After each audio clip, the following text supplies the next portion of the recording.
કાશ્મીરમાં આતંકવાદી ગતિવિધિ મુદ્દે અંબાલાલ પટેલની આગાહી પડી સાચી। કાશ્મીરમાં આતંકી ગતિવિધિની 11મી એપ્રિલે અંબાલાલ પટેલે કરી હતી આગાહી। અગાઉની આગાહી સાચી પડ્યા બાદ આતંકી ગતિવિધિને લઈને અંબાલાલની નવી આગાહી। આતંકી ગતિવિધિ હજુ પણ સરહદ પર વધવાની। અંબાલાલની વધુ એકવાર આગાહી।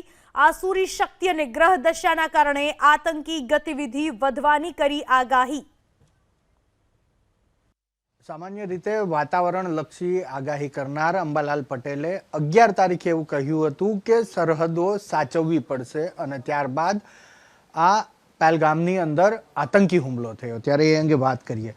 અંબાલાલ કાકા, જ્યારે 11મી તારીખે તમે એવું આગાહી કરી હતી કે દેશની સરહદો સાચવવી પડશે, કયો આધાર હતો અને કેવી રીતે તમે આ આગાહી કરી હતી? સ્થાપિત દોષનો ઉદય થતો હતો એટલે આસુરી સંપત્તિનો ઉદય થાય અને તારીખ 29 માર્ચથી શનિ મીન રાશિમાં આવ્યો હતો એટલે પંચગ્રહ યોગ બનતો હતો।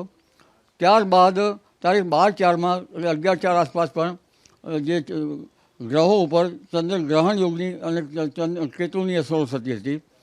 એટલે આ જે ગ્રહો જ્યારે શનિ મીન રાશિમાં આવ્યો ત્યારે તેની અસર પાણીપત, બનારસ અને ઉત્તર ભારત, જમ્મુ કાશ્મીર આ બધા ભાગો પર થતી હોય છે। આ ઉપરાંત લગભગ કુર્મ ચક્ર પ્રમાણે જોવા જઈએ તો તેની અસર પણ ઉત્તર ભારત અને હવે પછી ઈશાન બાબતો થવાની શક્યતા રહે છે। અને વીથી પ્રમાણે જોઈએ તો દહન વીથીમાં ગ્રહો થતા હતા। દહન વીથીમાં ગ્રહો થાય એટલે આગ, અકસ્માત, શોક આ બધી બનાવો બન્યા કરતા હોય છે। એટલે દહન એટલે બળવું, એટલે માત્ર આગ લાગવી, જંગલોમાં આગ લાગવી, અન્ય આગ લાગવી, એની સાથે સાથે બ્લાસ્ટ પણ થઈ શકે।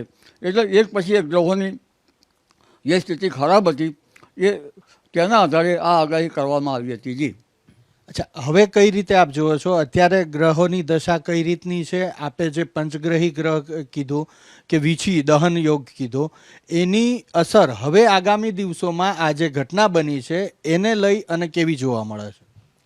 હજુ પણ ગ્રહો અનિષ્ટ છે। હજુ પણ લગભગ સરહદો સાચવવી પડશે। હજુ ઉત્તર ભારતમાં ગ્રહો ખરાબ છે। આ ઉપરાંત બલુચિસ્તાનની ડુંગરમાળા, હારમાળા ત્યાંમાં અને પાકિસ્તાન બાજુના ગ્રહો ખરાબ છે। વૃષભ રાશિની અસર તટ દેશો પર થાય છે, ત્યાં પણ ખરાબ છે। ઉપરાંત ભારતની જન્મલગ્ન વૃષભ છે તે કુંડલી તો સારી છે। ભારતની રાશિ મકર છે એ કુંડલી તો સારી છે, પરંતુ આસુરી સંપત્તિનો ઉદય જે થાય છે એ હજુ પણ ગ્રહો છે। તારીખ 27/4/2025ની કુંડલી પણ બરાબર નથી। જે કુંડલીમાં ચલ લગ્ન હોય છે જેના કારણે પાકિસ્તાનમાં વિદેશી તાકાતો ન ભરે તે પણ જોવાનું રહ્યું।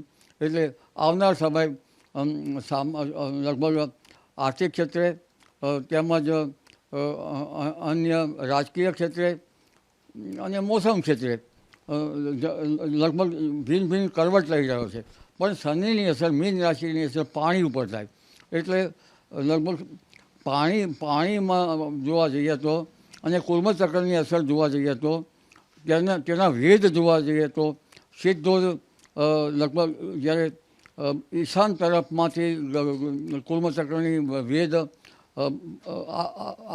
અરબ સમુદ્ર તરફ છેક સૌરાષ્ટ્રના ભાગોથી લઈને પશ્ચિમ ઘાટ સુધી જવાની શક્યતા રહે છે।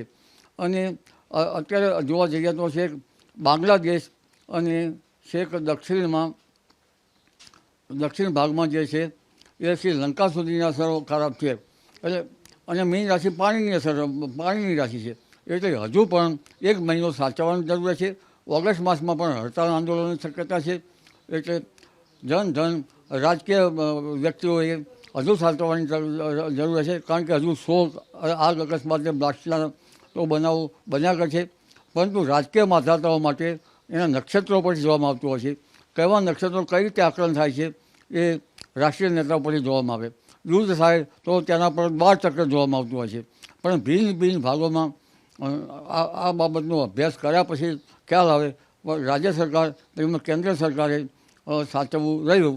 જી, જો તમે પાણીની વાત કરો છો, પાણીની સરહદની પણ વાત કરો છો, પાકિસ્તાનને જવાબ આપવાની જે ભારત સરકારની તૈયારી છે એની અંદર એક સિંધુ જળ જે સંમતિ છે એનો ભંગ કરવાની પણ વાત છે, પાણી અટકાવવાની પણ વાત છે। તો આ મુદ્દો આગામી દિવસોમાં મોટો બની શકે અને યુદ્ધ થવાની કેટલી શક્યતા છે? હું રાજકીય વિશ્લેષક નથી, પણ એટલું ખ્યાલ આવે કે મીન રાશિ પાણીની અસર છે, એટલે પાણીજન્ય બાબતો બની શકે. અને આ બાબતો જે છે એ ગ્રહો સ્ફોટક છે, એટલે આ બાબતો ભવિષ્યમાં ગ્રહોના આધારે તો સ્ફોટક બનવાની શક્યતા પૂરેપૂરી છે. જી, યુદ્ધ થવાની કેટલી શક્યતા આપ જોઈ રહ્યા છો? કારણ કે આપ કહો છો કે ન માત્ર જમીની સરહદ પરંતુ જળ સરહદ જે આવેલી છે એ પણ સાચવવાની ખાસ જરૂર છે.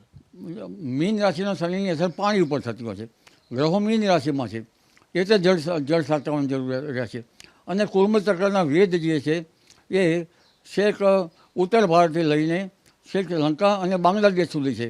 બીજા જે ગ્રહો બને છે ઈશાનમાં એ છેક અરબ સાગરમાંથી પશ્ચિમ ભાગમાંથી લઈને છેક ગુજરાતની સરહદો સુધી છે, જેની અસર છેક કચ્છની સીમાવર્તી ભાગો, રાજ્યના સીમાવર્તી ભાગો, આ બધી બાબતનો ભાગોમાં થાય છે.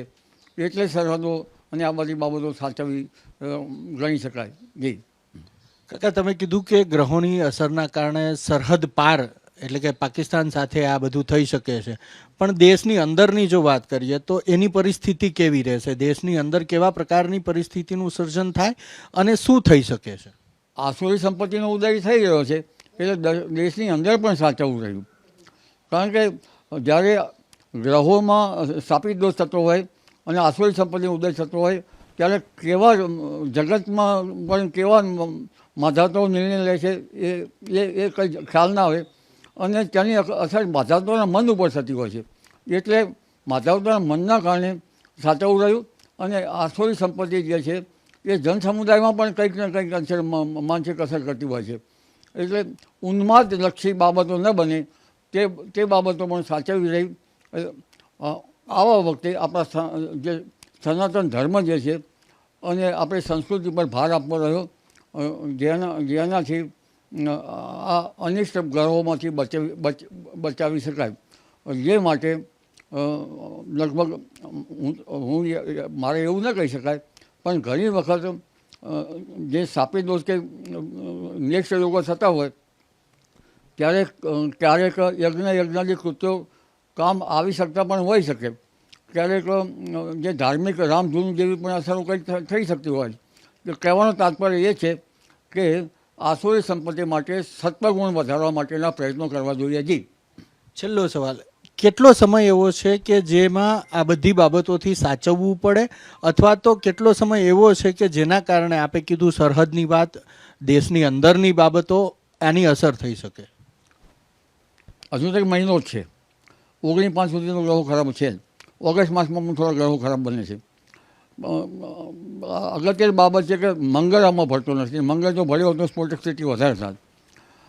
પરંતુ આ જે ગ્રહોની અંદર આપણે જે વાત કરીએ મીન રાશિ ઉપર અસર છે, અને મીન રાશિની અસરને અને જે સ્થાપિત દોષ છે નેગેટિવિટી, એની અસરના કારણે જન સમુદાયમાં સાચવવા માટે હજુ પણ પૂરી તકેદારી તો રાખવી જ પડશે. જી, ખૂબ ખૂબ આભાર. તો અંબાલાલ કાકાનું કહેવું છે કે ગ્રહોની જે પ્રમાણેની દશા છે તેને લઈ અને હજુ 1 મહિનો આવી તમામ બાબતો કે જ્યાં સરહદોની જાળવણી રાખવી પડે, સરહદોની સાચવણી કરવી પડે, એ જ નહીં પરંતુ દેશની અંદર પણ કેટલીક આંતરિક બાબતો પણ એવી ઊભી થશે કે જે અંગે કાળજી રાખવી પડશે.